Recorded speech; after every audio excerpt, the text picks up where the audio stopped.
The parents of a Butte man who recently died from a fentanyl overdose here in a trailer on this property are furious, and they're demanding to know why overdose rates continue to plague the mining city after years of record high death rates. This is the hoodie he was wearing. It's the closest I get to be with him. That first second before you wake up, before your eyes open, you're awake, but your eyes aren't open.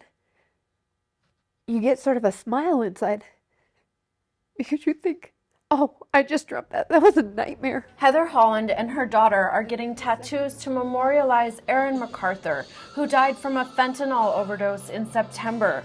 Heather says every morning when she wakes, she experiences the soul-shattering realization that the death of her 33-year-old son is not a dream, and she becomes angry. I'm mad. I'm sitting here and I'm sad, but I'm mad now. These people need help. These families need help.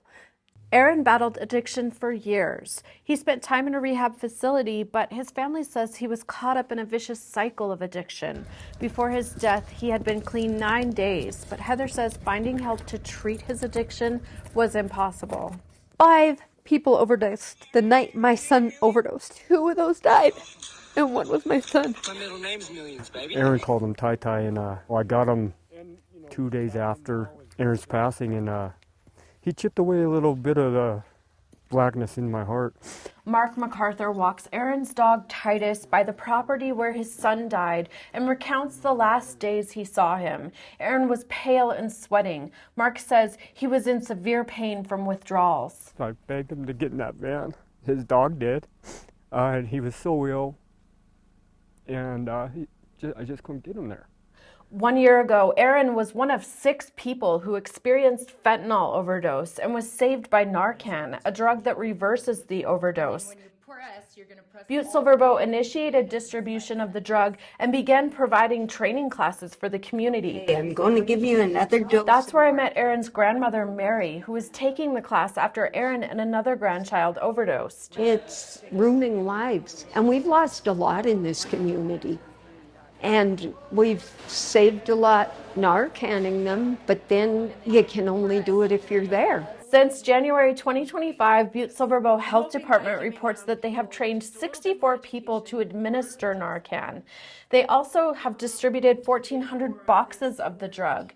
The state also announced earlier this year that it would spend $400,000 on naloxone kiosks, but Butte does not have a kiosk.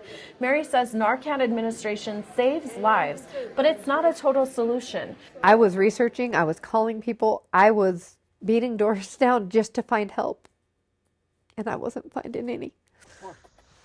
I think no door should be closed. When parents, loved ones are trying to find out what's out there for our loved ones to get help, let's make it easy. State data indicates that overdose deaths in Butte are higher than the state and even national averages. And while Montana has invested massive amounts of money for initiatives meant to help addicts, Heather and Mark wonder why the services aren't reaching those who need it in the mining city. I don't want anybody to have to go through this again, and I want those that are doing drugs to have an avenue that they aren't afraid they're going to go to jail. If you want help, Heather is working to form a support group for families who experience loss due to addiction and suicide, and it carries her son's nickname. For more information about the group, head to our website. In Butte, Megan Thompson, MTN News.